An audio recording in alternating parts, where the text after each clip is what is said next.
Tangkap mereka hidup-hidup.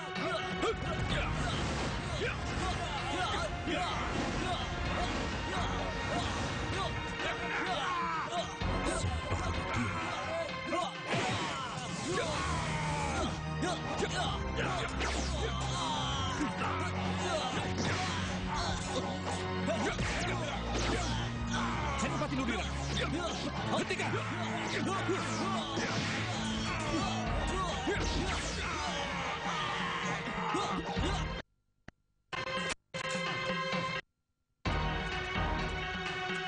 Senopati Ludira.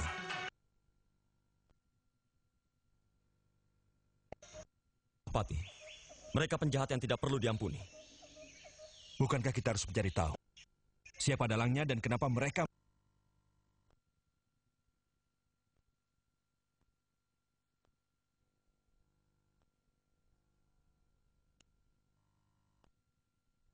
Kau berada di Kadipaten. Saya merasa ada sesuatu yang keselamatan Gusti Putri Ciptoroso. Bagus. Terima kasih atas perhatianmu. Ludira, lain kali tidak boleh dibunuh. Karena kita sangat membutuhkan bukti yang kuat. Selama ini kita hanya kenal nama. Setiap terjadi keributan, pembunuhan dan kejahatan, itu selalu datangnya dari Jagal Kaliserayu. Kita tidak pernah tahu siapa pemimpin mereka, di mana kelompoknya, rumahnya, sarangnya. Kita selalu kehilangan jejak. Ini tidak boleh terjadi lagi, Senopati. Baik, Pati. Sekali lagi maafkan saya. Saya pamit.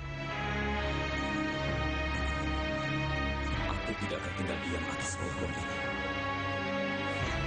Maaf, kalau aku mencurigaimu, kau berada di belakang semua ini.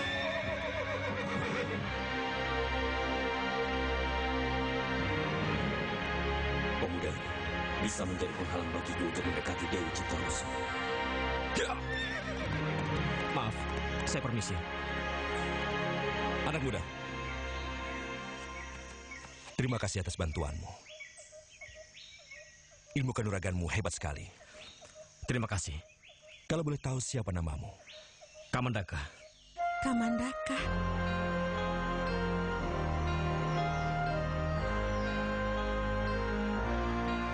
Nama yang cukup bagus. Terima kasih. Denayu. Namanya Kamandaka, Denayu.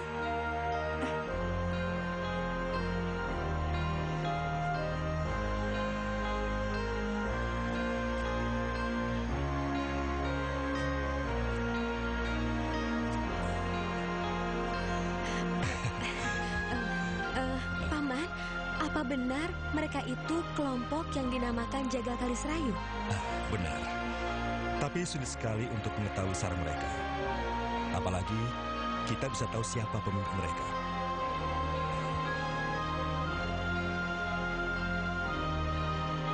Mari kita lanjutkan perjalanan.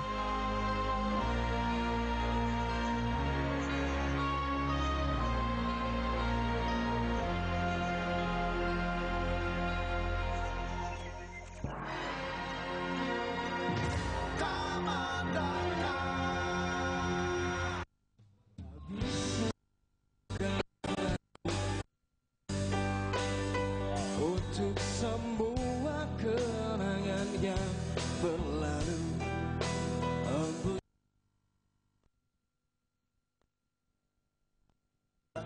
Ibu tuh serius mau melamar Lilis? Serius, Bu? Alhamdulillah. Dari tadi kami udah bersabar. Terus sampai kapan kami bersabar untuk menghadapi permainan kamu yang gak jelas kayak gini? Mana bisa lo kayak gua? Pakai ilmu bajing.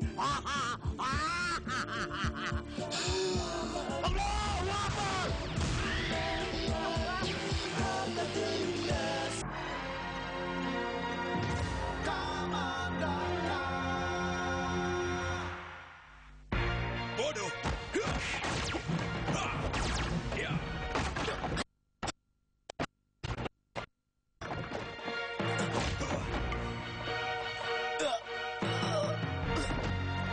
Itu adalah hukuman bagi siapa saja yang tidak menjalankan perintahku. Ampun, Ampuni kami, Ki Wiro. Kami benar-benar tidak dapat menghadapi pemuda itu. Ilmu kanuragannya sangat luar biasa. Ampun Ki. Apa katamu? Luar biasa.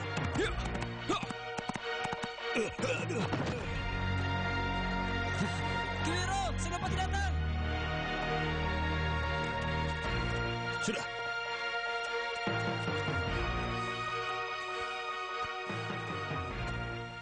Aku tidak menyangka. Gembong penjahat tersohor sehebat Wiro Magleng hanya mengirimkan anak buahnya yang tidak ada artinya sama sekali. Maaf, Senopati. Aku sudah mengirimkan orang-orang terbaikku. Tapi kehadiran anak muda itu mengacaukan semua rencana. Kalau hal itu tidak terjadi, anak-anakku sudah menguasai situasi. Tapi kenyataannya, pemuda itu justru membunuh semua anak buahmu. Kalau kau mau tahu, bahkan dia menyebut namamu dan menantang. Kurang ajar.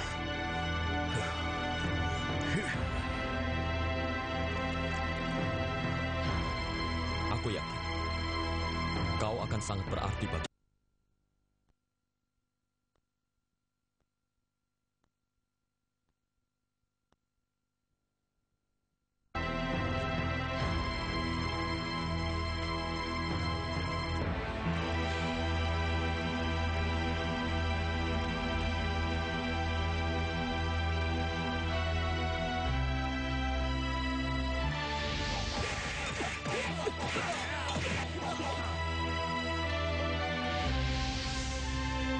Kamandaka.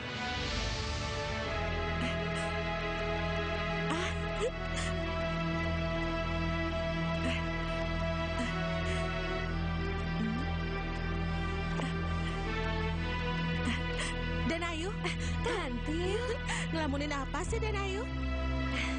Tidak, Kantil. Aku hanya sedang menikmati indahnya bulan purnama. Dari dulu, bulan purnama ya begini-begini terus. Nggak pernah berubah, Danayu. Sudah. Danayu, lebih baik masuk ke dalam. Nggak baik bagi seorang gadis malam-malam begini berada di luar. Ayo. Ayo.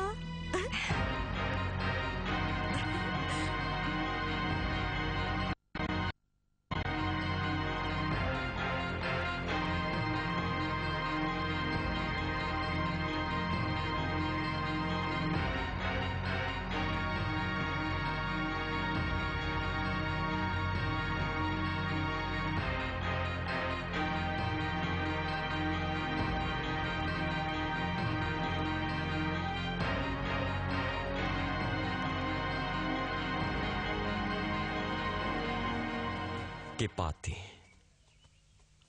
Ada apa dengan dia? Sepertinya baru saja menghadap Gusti Adipati. Aku tahu itu, Gati. Tapi apa yang dibicarakan dengan Gusti Adipati? Pasti soal peristiwa hutan Banjaran itu. Bukankah ini gawat, Gusti? Tapi kenapa Gusti masih bisa tersenyum? Tenang, Gati. Maksud Gusti? Semua rencana ada dalam genggamanku. Setiap hari aku melihat bunga ini sepertinya biasa saja. Tapi kenapa ya? Hari ini kelihatan cantik sekali. Apa ada yang berubah? Bunganya yang berubah, tapi suasana hati Danayu yang berubah. Maksudmu, Kantil? Pura-pura ndak ngerti. Sejak bertemu dengan pemuda itu kan, wajah Danayu selalu sumringah, berbunga-bunga. Ndak seperti biasanya, murung melulu seperti mendung ndak hujan-hujan. Kantil ini bisa saja. Sudah, ndak perlu ditutup-tutupi. Pemuda itu, sopo namanya Danayu? Kamandaka. Oh iya, Kamandaka. Ada apa dengan Ciptaroso? Sejak kematian ibunya, dia selalu murung, hampir tidak pernah tersenyum. Tapi setelah pulang ziarah kemarin, tiba-tiba saja dia seriang itu. Ada apa ya?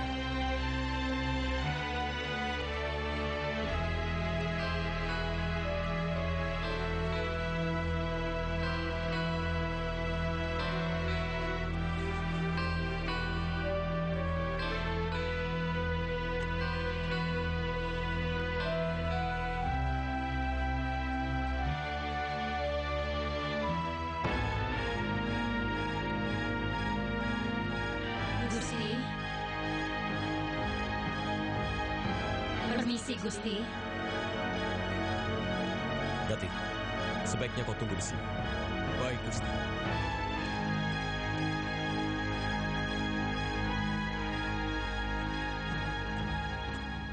Maaf, Gusti. Apakah Gusti memanggil hamba? Iya, aku ingin mencocokkan dengan laporan Patiraksonoto.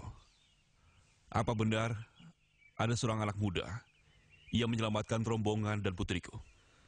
Memang benar. Tapi tindakannya justru bisa membahayakan keselamatan Gusti Putri. Semuanya bisa celaka kalau hamba tidak datang tepat pada waktunya. Hamba curiga. Jangan-jangan pemuda itu termasuk gerombolan jagal Kaliserayu, Gusti. Begitu menurutmu? Betul, Gusti. Aku rasa cukup.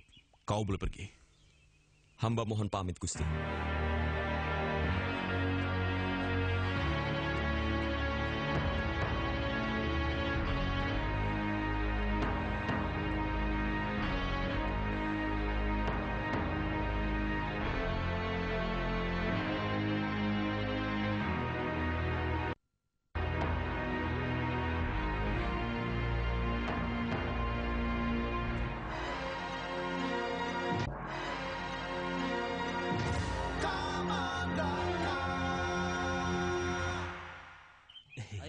Pada kutril mas, pada kutril. Aduh, Waduh, mata gue di mana sih? alah kesenggol bae kok nesu. Mata nyong ya enek kok.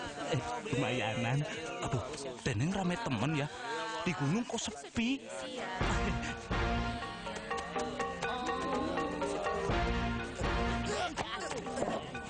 Ada apa itu? Itu dia. Titip barang gue ya. Titip barang apa Kie? Hah? Barang apa? Mbak, panganane. Aduh, tembolan apa ke ya? Orang kok main titip-titip aja. Lo nang ndi ya? Di mana temanmu yang berkepala botak itu? Cepat katakan. Ampun Pak, aku tidak tahu Pak.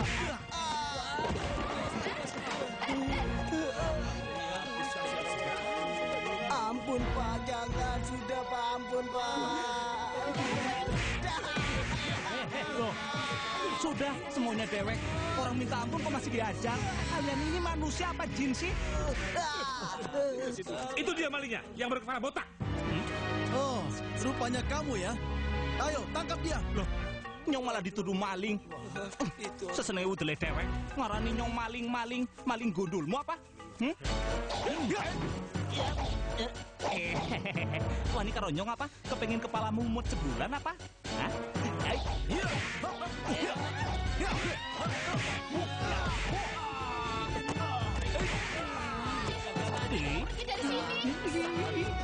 Baru tahu ya? Hah? Ayo masih lawan bawor.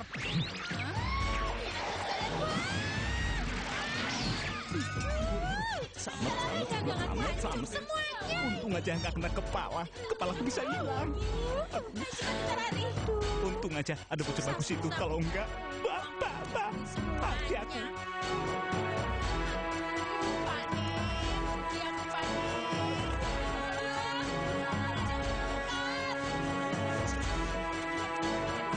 Rupanya kau yang selalu bikin keresahan. Diam-diam ada musang berbulu domba. Apa maksud Tuan? Tangkap dia.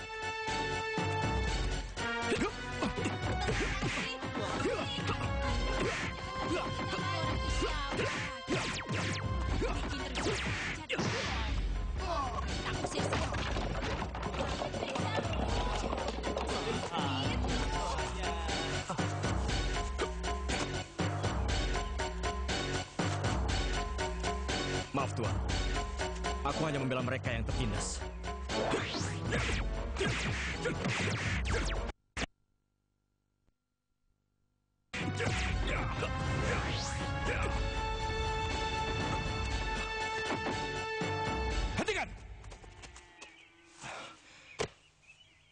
Senopati Ludira, mereka tidak bersalah. Dari mana Kipati tahu? Aku bisa membedakan sorot mata yang jahat dan sorot mata yang jujur. Maaf Kipati, saya bertanggung jawab atas keamanan wilayah pasir ini dan menjaga kewibawaan Gusti Adipati. Saya mengerti. Tapi tidak semua persoalan dibikin gawat lalu main tangkap. Maaf Kipati, apakah... Kalau Senopati masih ragu, saya sebagai jaminannya. Baik Kipati, saya paham.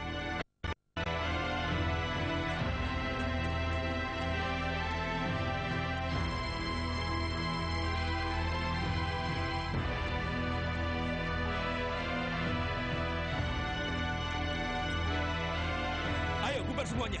Lanjutkan kegiatan kalian semuanya. Ayo. Ayo.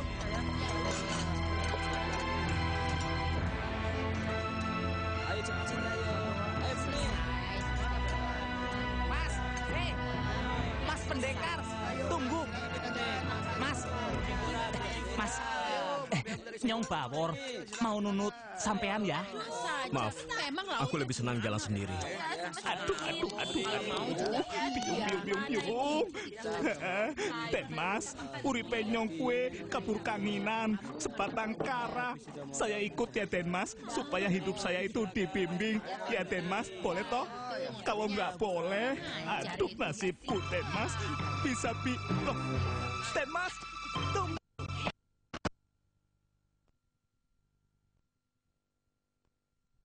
Mau ngimpi apa ya? Den Mas tunggu.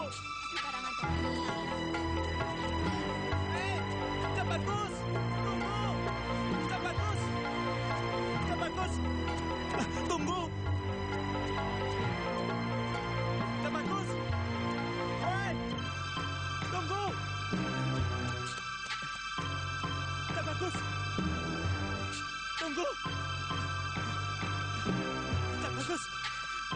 Hei, Tabakus, tunggu.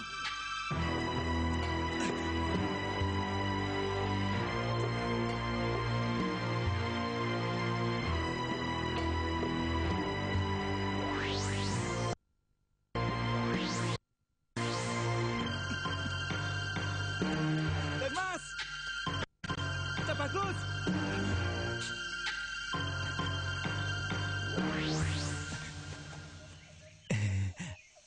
Den Mas, nyong ikut ya, Cabagus. Siapa namamu? Nama Inyong Bawor. Baiklah, Kang Bawor boleh ikut aku. Tapi ada satu syarat. Syaratnya apa? Jangan panggil aku Den Mas. Panggil aku Kamandaka. Nyong sanggup. Kamandaka, ada yang perlu kamu ketahui. Di Kadipaten Pasir Luhur itu ada sekelompok penjahat jagal kali Serayu. Nah, kalau ketemu dengan mereka, lebih baik kamu itu menyingkir atau pergi yang jauh.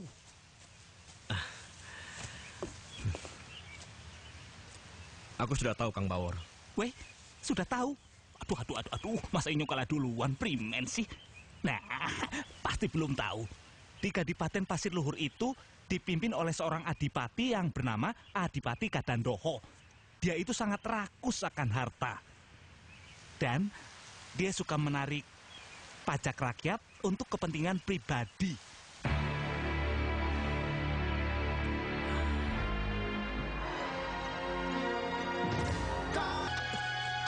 Kilurah! Siapa itu? Pasti ada sesuatu. Ayo. Kilurah!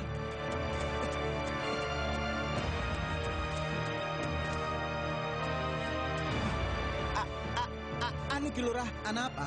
Anak apa Kirjo? Ada yang sedang mengamuk di pasar Kilurah. Ayo, kita lihat.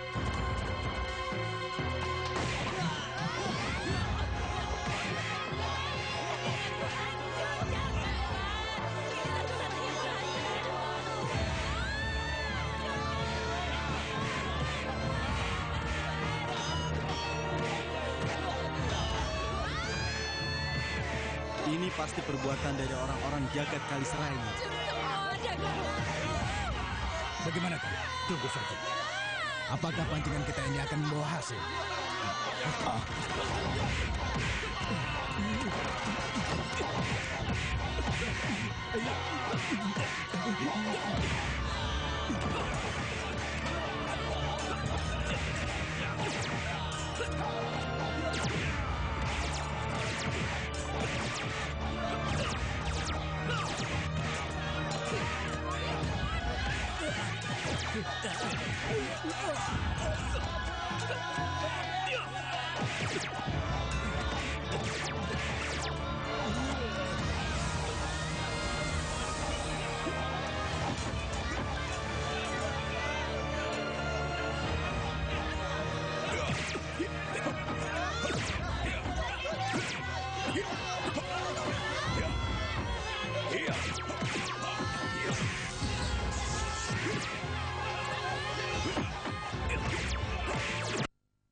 Tenaga dalammu bagus.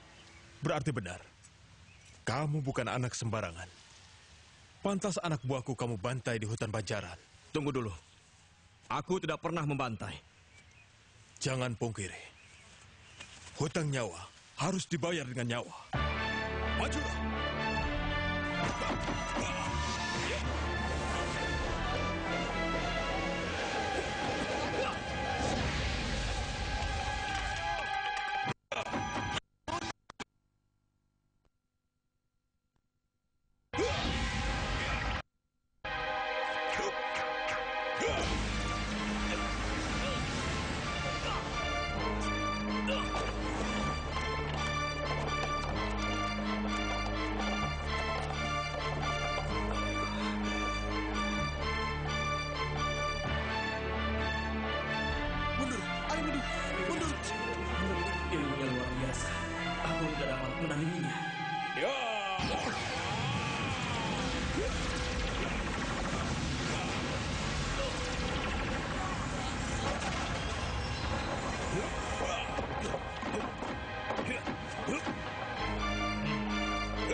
Siapa kau? Pengecut kalian! Kembalikan dia!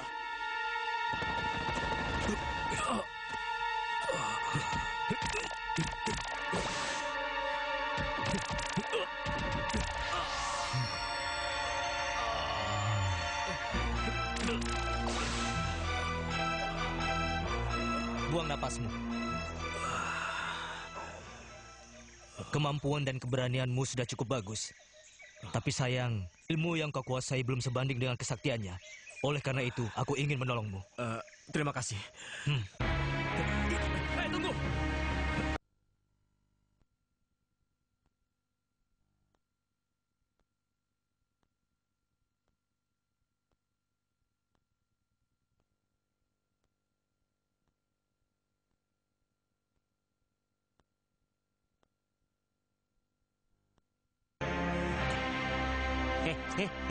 Nyong Bawor.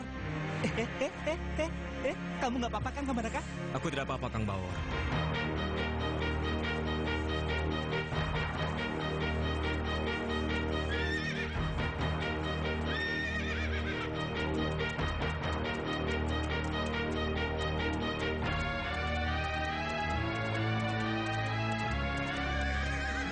Selamat datang Kudo Sumpani dan Panji Kusuma.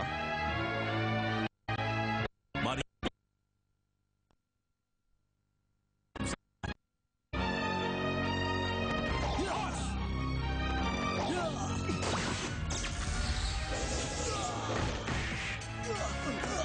Gusti, izinkan hamba mengusir mereka. Silakan.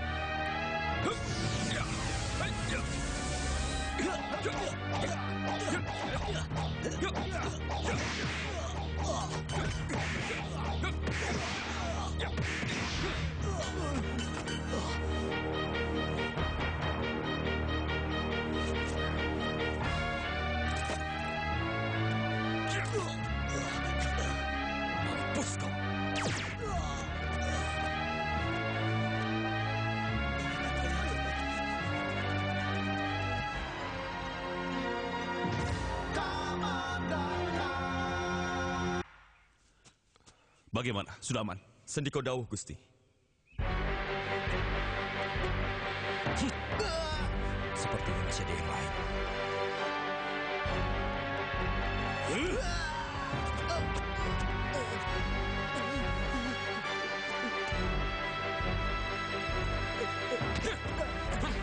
Ampun. Kurang ajar. Rupanya kau salah seorang dari mereka. Ampun, Gusti. Bukan saya. Saya sedang mencari kayu. Mana berani saya melakukan itu.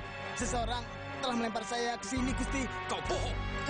Kau ingin mempermalukan Gusti Adipati di depan tamu-tamu kota raja. Tidak. Mana berani saya melakukan itu. Bohong. Ayo pergi.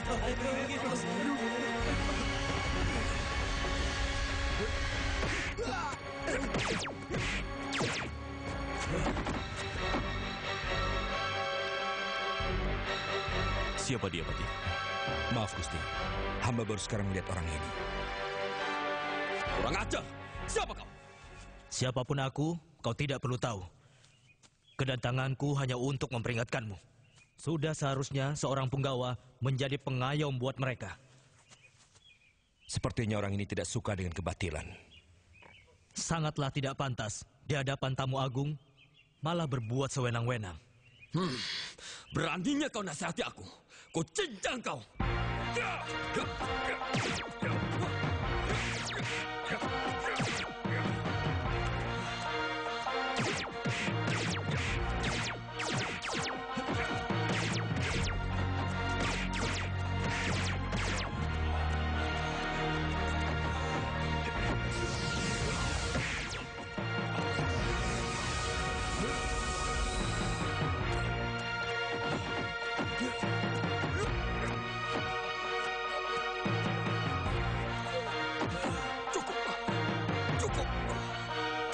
Atas saranmu.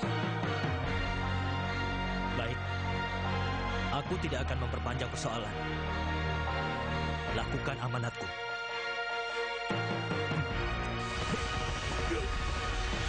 Sekarang aku menunggu kau. Tapi lain waktu akan kuhabisi kau.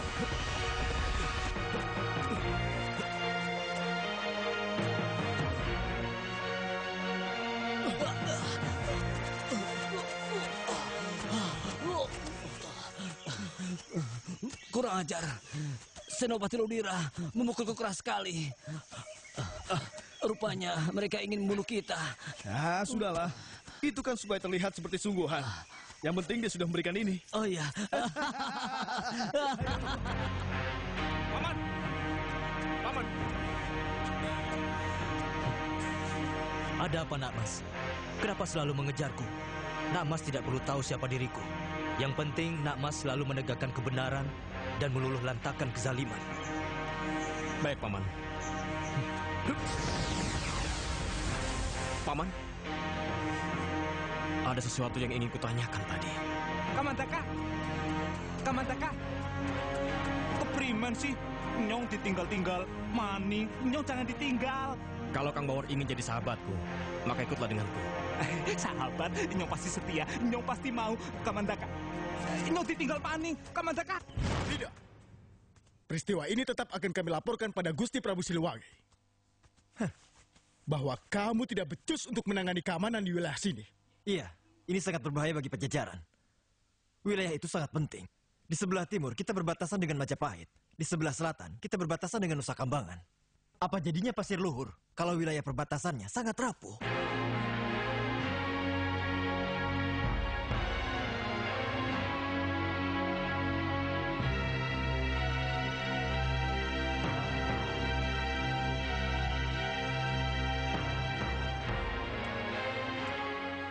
Sepertinya Gusti Kuda Sempana dan Panji Kusuma sangat letih setelah menempuh perjalanan jauh.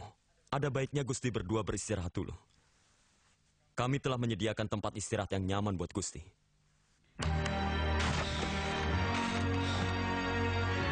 Silakan, Gusti.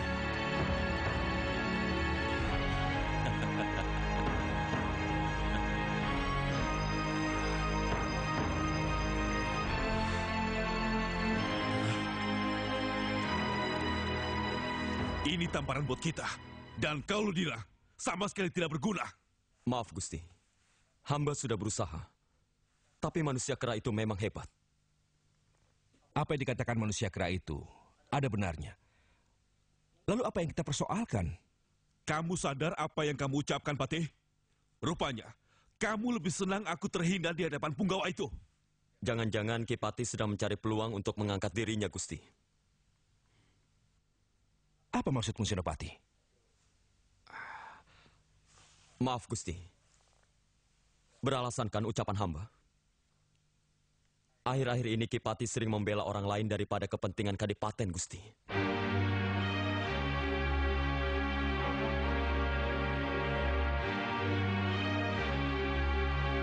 Sudah. Sekarang aku tidak mau tahu. Kalian cari manusia kera itu dan tangkap, hidup atau mati. Baik, Gusti. Baik, Gusti. Mingkar mingkur ning angkara akarono kanan marti siwi kinawang resmi ning kita.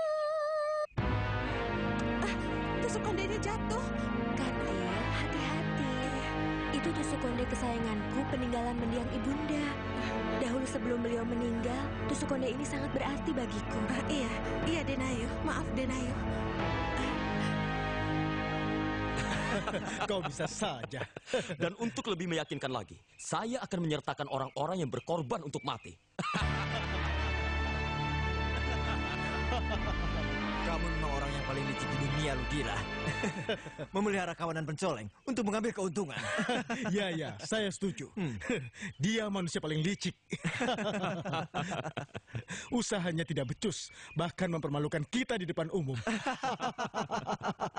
Tapi langkah keduaku cukup hebat kan, Gusti? Adipati Kadandoho langsung pecat pasi. Begitu mendengar Gusti berdua mengancam akan melaporkan ketidakbecusannya dalam menangani keamanan wilayahnya.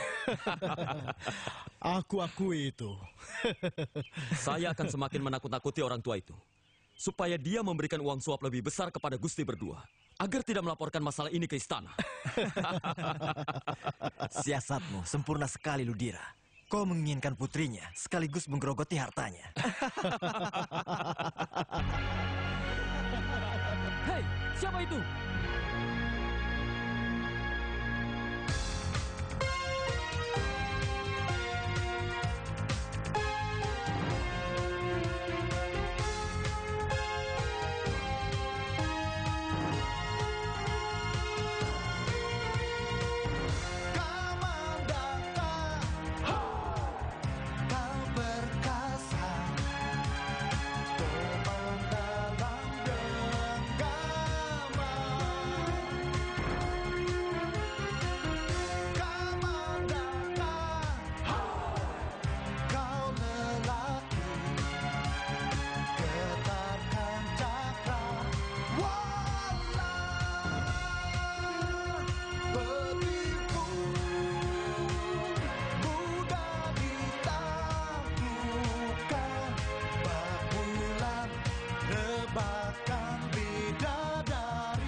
Pengadilan Negeri Jakarta Selatan memerintahkan Kejaksaan Negeri Jakarta Selatan mencabut SKP 3 terhadap mantan Presiden Soeharto.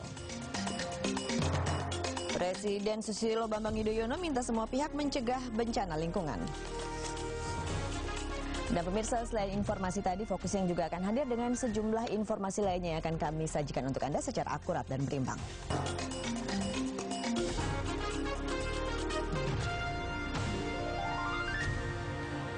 Pemirsa, meski aktivitas Gunung Merapi sejak kemarin hingga hari ini terus menurun, tapi BPPTK Yogyakarta belum berniat untuk menurunkan status Merapi dari awas menjadi waspada.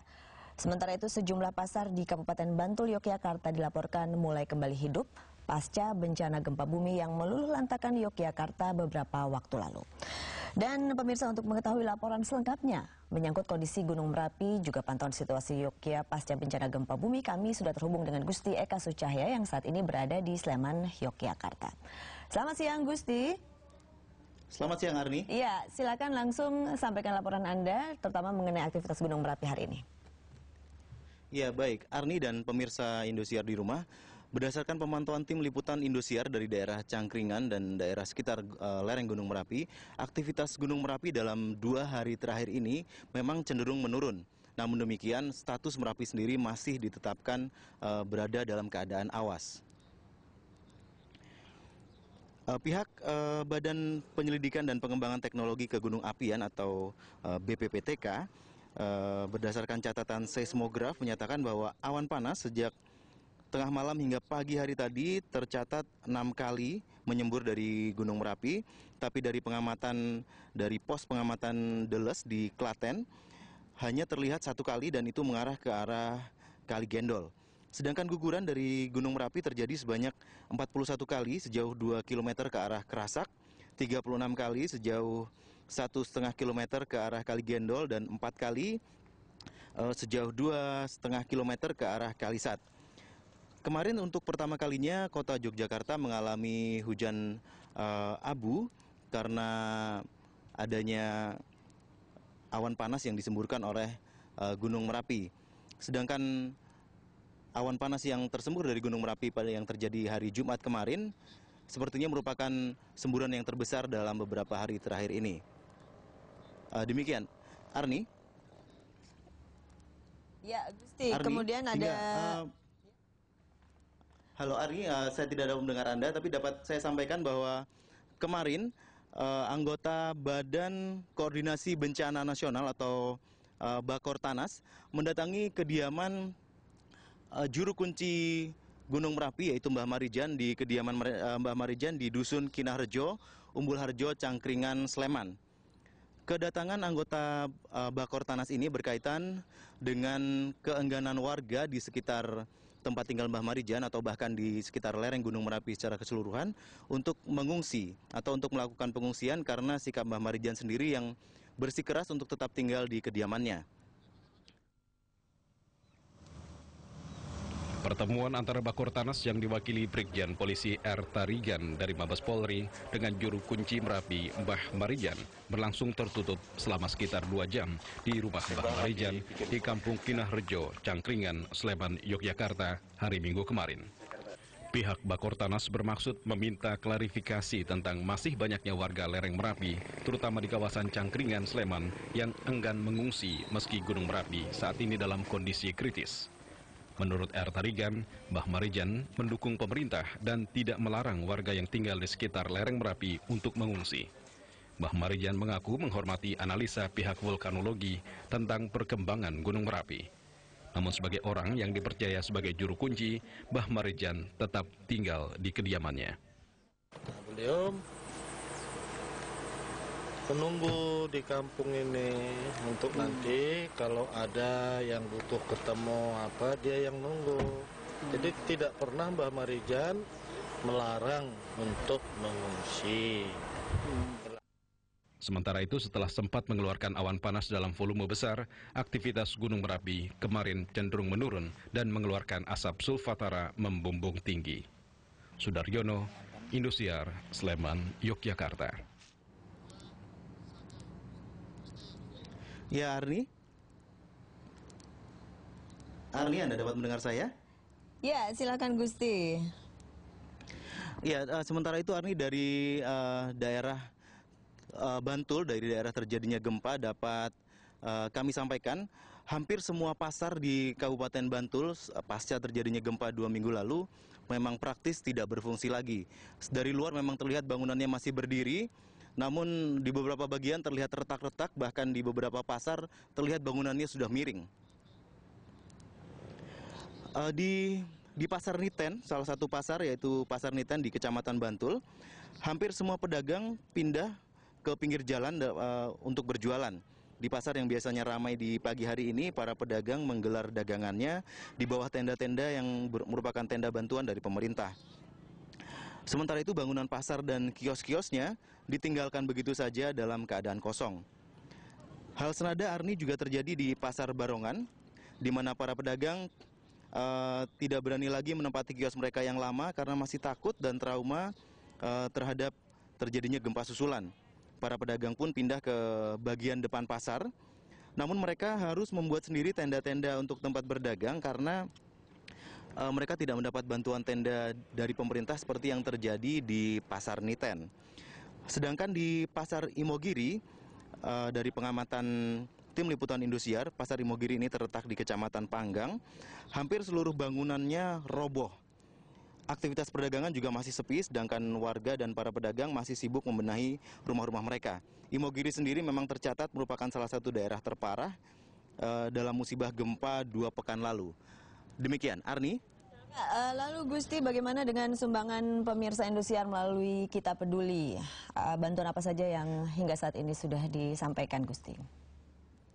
Iya, bantuan pemirsa melalui program Kita Peduli Indosiar kemarin kembali disalurkan kepada korban gempa di daerah Bantul dan sekitarnya. Bantuan ini berupa susu, ada selimut, ada juga perlengkapan untuk mandi, biskuit, serta berbagai keperluan kehidupan sehari-hari lainnya.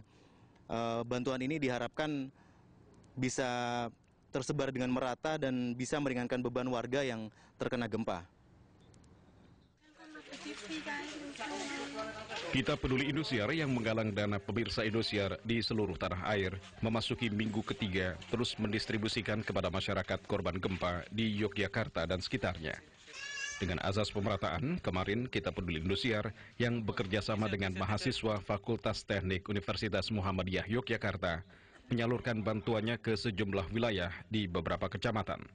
Antara lain Kecamatan Kasihan, Kecamatan Panda, Kecamatan Pajangan, Kecamatan Serandakan, Kecamatan Sewon, dan Kecamatan Bantul Kota.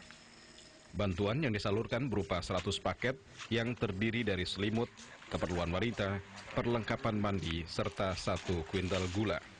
30 paket yang terdiri dari susu, makanan bayi, biskuit, dan 100 dus sabun mandi dan cuci. 100 dus mie instan, 5 karung beras, serta pakaian layak pakai. Bantuan Kita Peduli yang datang dari para pemirsa Indosiar hingga kemarin terus berdatangan ke posko Kita Peduli Indosiar yang bertempat di Balai Desa Taman Tirto, Kecamatan Kasihan, Bantul. Dovi Rianang, Indosiar, Yogyakarta. Demikian Arni yang dapat kami laporkan dari lokasi kejadian gempa. Kembali ke Anda. Baik, terima kasih Gusti untuk laporan Anda. Dan demikianlah pemirsa, laporan Gusti Eka Sucahya langsung dari Yogyakarta. Dan pemirsa, sementara itu dari Klaten, Jawa Tengah, dilaporkan ratusan warga korban gempa kemarin menjalani imunisasi dan pengobatan karena terserang penyakit tetanus. Selain itu sejumlah warga mengalami stres yang ditandai dengan naiknya tekanan darah. Puluhan korban gempa di Desa Caten, Kecamatan Cawas, Klaten, Jawa Tengah ini berduyun-duyun memenuhi poliklinik desa untuk memeriksakan kesehatan. 2 pekan pasca gempa, warga banyak yang terjangkit penyakit tetanus serta mengalami stres yang ditandai dengan naiknya tekanan darah. Di posko kesehatan Partai Kebangkitan Bangsa PKB di Kecamatan Cawas ini, tercatat 423 warga Madula mengalami stres. Warga mengalami tekanan psikologis setelah menghadapi kenyataan bahwa rumah dan harta benda mereka hancur. Stres ini ditandai dengan naiknya tekanan darah yang mencapai antara 160 hingga 200. Sementara itu, korban gempa di wilayah ini juga mulai terjangkit penyakit tetanus stadium awal. Mereka mendapat imunisasi dan pengobatan agar benih tetanus tidak semakin parah. Sejumlah tenaga medis diterjunkan untuk menangani kesehatan para korban gempa ini. Menurut Ketua DPW PKB Jawa Tengah, Abdul Qadir Karding, pemeriksaan kesehatan ini dilakukan di semua wilayah bencana di Kecamatan Cawas. Pihaknya menurunkan sekitar 20 tenaga medis dan selama 2 pekan akan mengunjungi desa-desa bencana. Kecamatan Cawas merupakan salah satu wilayah dengan kerusakan terparah akibat bencana gempa di Klaten. Di kecamatan ini sedikitnya 300 korban tewas, 1.000 orang luka-luka, dan 2.000 rumah rata dengan tanah. Namun selama ini, wilayah Cawas seperti luput dari perhatian. Ganuk Nugroho Adi, Indosiar, Klaten, Jawa Tengah. Pusat Mitigasi Bencana Geologis Jawa Tengah kini menetapkan status Gunung Dieng di Kabupaten Batang, Jawa Tengah menjadi waspada menyusul meningkatnya aktivitas vulkanik gunung tersebut selama 2 pekan terakhir. Akibatnya lebih dari 10.000 warga Batang kini terancam semburan gas beracun yang sewaktu-waktu bisa keluar dari 3 kawah di gunung tersebut. Ribuan warga di kawasan Gunung Api Dieng, Jawa Tengah saat ini hidup dalam ancaman bahaya gas beracun yang sewaktu-waktu muncul menyusul meningkatnya aktivitas vulkanik gunung tersebut. Desa Gerlang, Kecamatan Belado, Batang merupakan salah satu daerah yang rawan ancaman gas beracun. 3 kawah Gunung Api Dieng yang menunjukkan gejala peningkatan aktivitas vulkanik antara lain di Kawah Timbang, Kawah Jimat, dan Kawah Chandra di Muka. Sedangkan kawah yang diwaspadai mengeluarkan gas beracun yaitu Kawah Si Berlang di Desa Gerlang, Kecamatan Belado, Batang.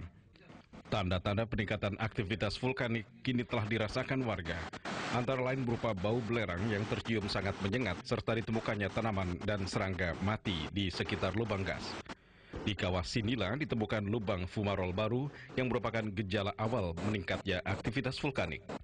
Sementara di Kawah Chandra di Muka tampak semburan gas berupa asap putih tebal mengandung belerang yang menutup sekitar kawasan kawah. Semburan material cair juga terlihat meningkat di sejumlah titik. Menurut catatan pos pengamatan Gunung Api Gunung Dieng, sejak 2 April lalu terjadi peningkatan gempa ditandai getaran sebanyak 1.195 kali.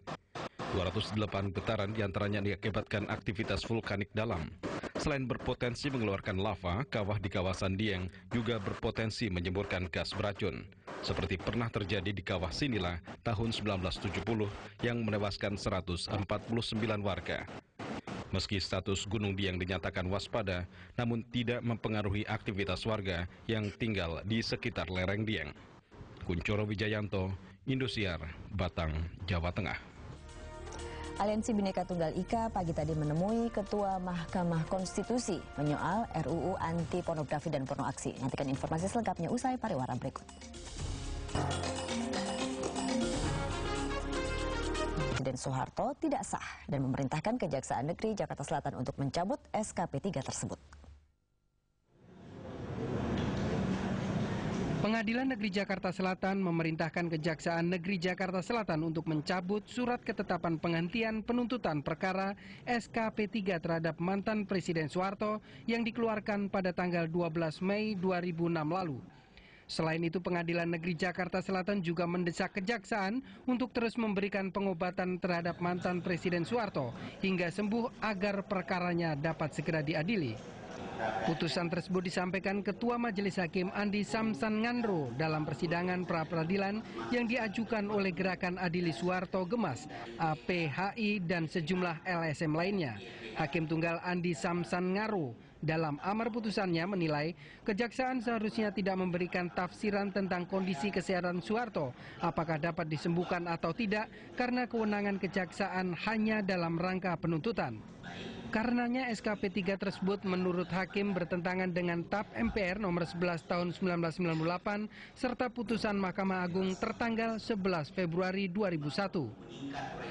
Ini maka segala sesuatu yang termuat dalam dalam persidangan dipandang telah termuat dalam putusan ini sebagai bagian yang akan terpisahkan dengan tindak acara. Menanggapi putusan Hakim, tim Kejaksaan sebagai termohon akan mengajukan banding. Alasannya SKP 3 dikeluarkan bukan karena tafsiran, melainkan atas dasar kesehatan Soeharto yang tidak mungkin disembuhkan.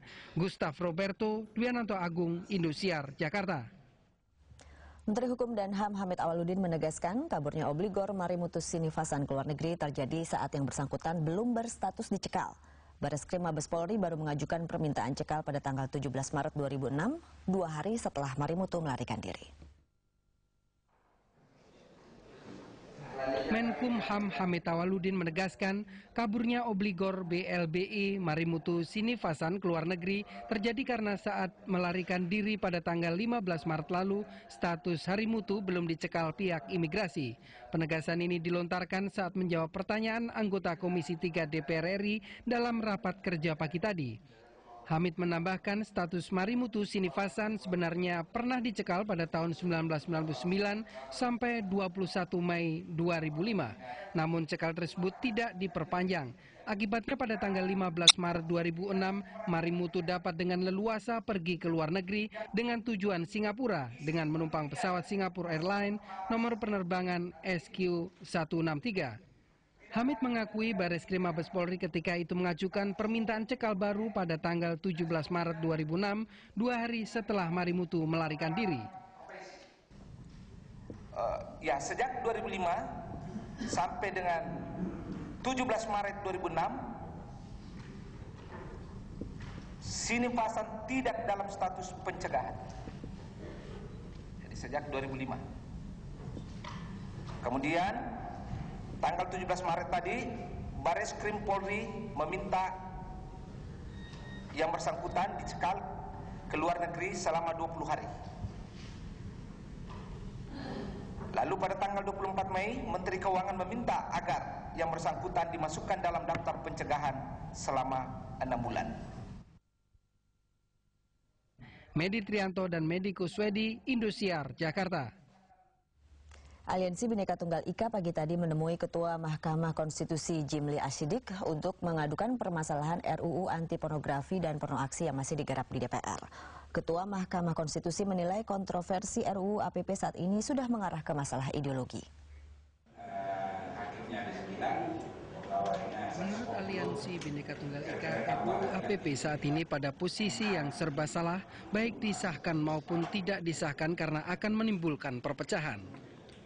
Sementara itu menurut Ketua Mahkamah Konstitusi Jimli Asidiki, lembaga MK adalah tempat untuk menguji sebuah undang-undang. Adalah tepat jika anggota masyarakat atau kelompok masyarakat yang tidak setuju dengan isi undang-undang ke Mahkamah Konstitusi.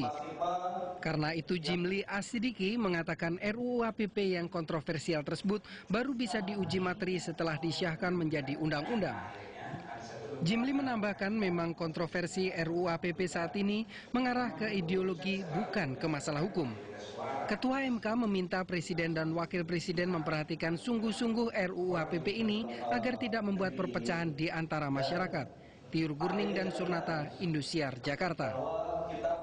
Pemerintah belum memutuskan bentuk sanksi terhadap PT Lapindo Migas terkait bocornya pipa gas yang mengakibatkan semburan lumpur panas mengenai pemukiman warga.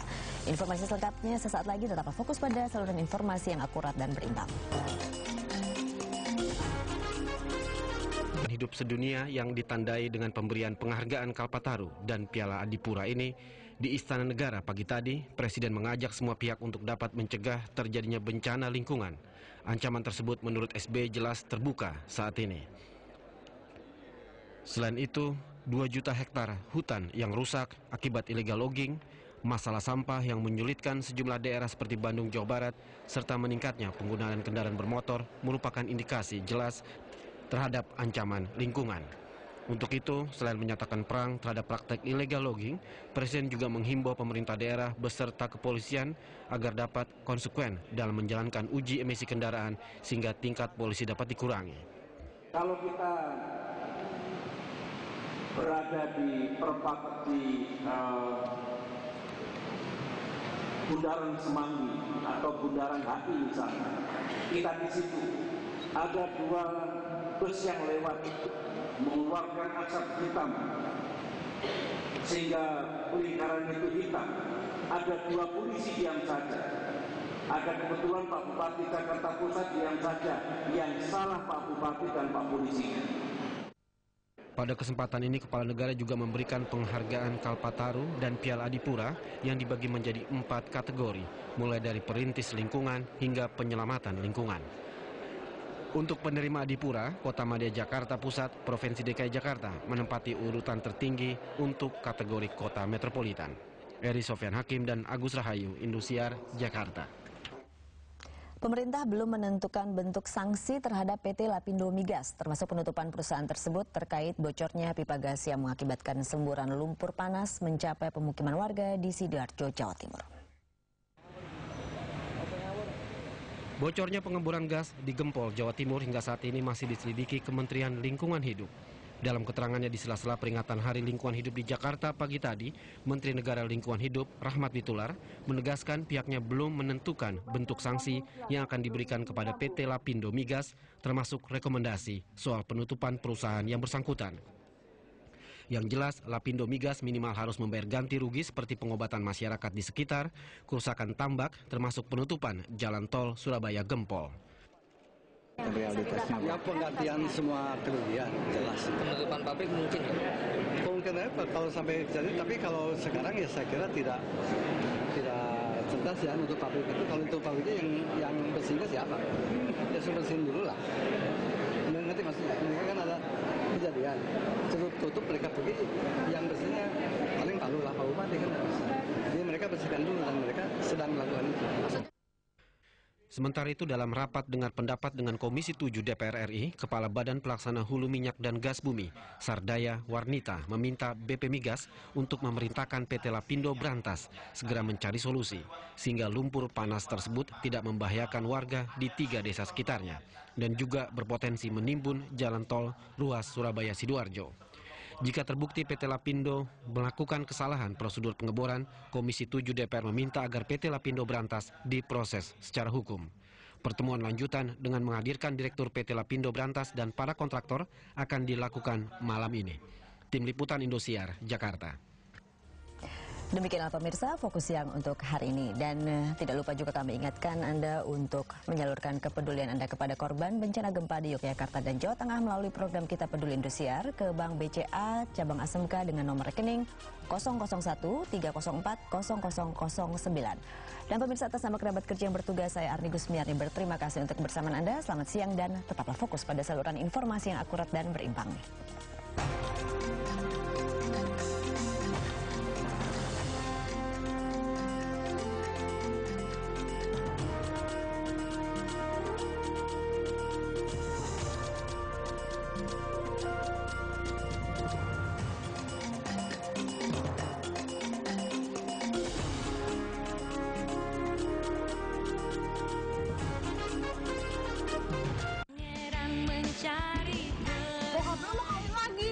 Tetapi sayangnya belum sempat ia berbicara dengan tersangka. Tragedi ini terlanjur terjadi.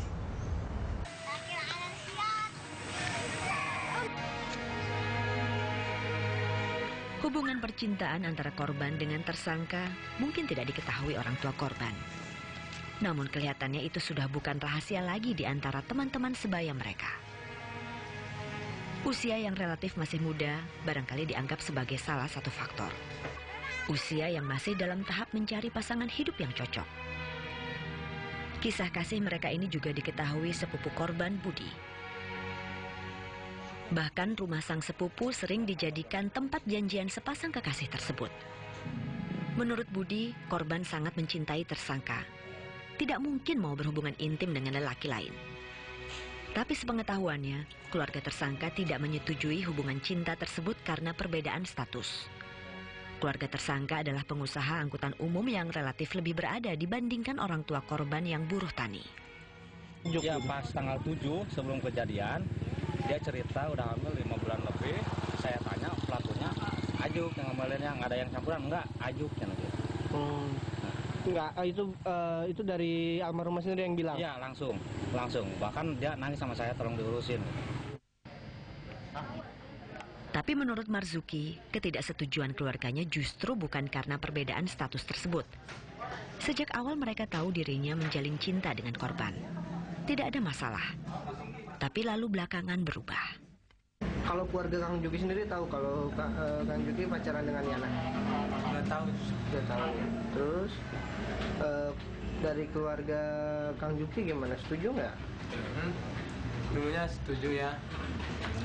Terus setelah dia Yana sering sama cowok lain ya, gitu. Udah nggak setuju. Nggak setuju. Kenapa katanya? Katanya Yana sering sama cowok lain. Oh gitu. Itu mungkin kasihan.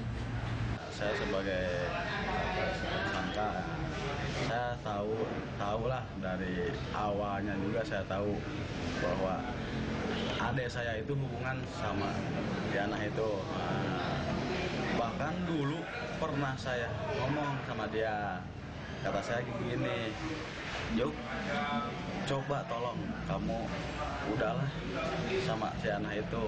Karena apa? Saya kakaknya ini ngelihat si Ana itu setiap minggu sekali itu gonta-ganti cowok.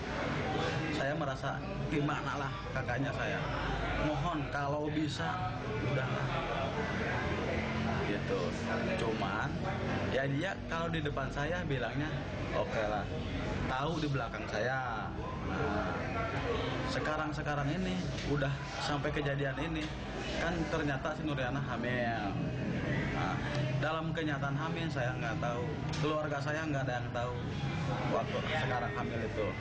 Kalau istilahnya keluarga saya tahu, ya saya juga gimana lah. Sampai saat ini polisi masih menunggu hasil visum dari rumah sakit yang antara lain akan memastikan soal kehamilan korban tersebut. Tersangka sendiri terlihat seperti tidak menyadari beratnya masalah yang ia timbulkan. Kemungkinan ia akan dijerat dengan pasal 338 KUHP dengan ancaman hukuman penjara 15 tahun. Marzuki mengaku malam setelah kejadian, arwah kekasihnya itu mendatanginya dalam mimpi. Saya mimpi Yana. Mimpi Yana? Gimana tuh mimpinya? Kata Yana, yo tolongin Yana ya. Terus? Bilangnya gitu, udah aja, kan saya udah mati ya. Ayo kamu pasrah aja. Mau bunuh diri, mau kemana gitu. Saya udah aja langsung bicara sama papa. Sementara itu bagi keluarga korban, hilang sudah sang tulang punggung keluarga. Setiap bulan, Yana selalu memberikan gajinya untuk keperluan rumah tangga dan membiayai adik-adiknya sekolah. Pada malam kematiannya itu, sebetulnya orang tua korban tengah menunggu kedatangan si sulung tersebut. Karena itu betapa terkejutnya mereka ketika Minggu pagi mendapat kabar tentang penemuan mayat di dekat rumah mereka yang ternyata adalah putri yang tengah mereka nantikan itu. Ayah korban sampai pingsan ketika mendengar kabar tersebut. Udah sangat nggak bisa dibayangin sakitnya, sakit. Udah kayak ditusuk-tusuk pakai apa itu, udah nggak kebayang. Terus harapan ibu terhadap Ajuk ini bagaimana, Bu? Maunya anak ibu nggak ada, dia juga harus nggak ada. Gitu aja perpisahan ibu. Nggak ada maaf, nggak ada. Nyawa 2 lawan 1 wajar kan? Gitu aja.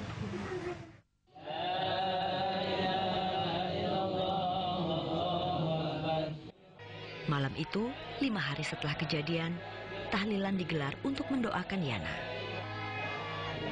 Siapa sangka Yana yang banyak senyum, yang tidak pernah menyakiti hati orang tuanya, ternyata harus pulang selamanya dengan cara yang sungguh mengenaskan. Cinta mungkin saja punya beragam bentuk, tetapi bukan cinta rasanya bila seseorang sanggup membunuh orang yang katanya ia cintai. Untuk itu, teruslah waspada, karena kejahatan bisa menimpa siapa saja. Saya Fahar Madinata. Sampai jumpa.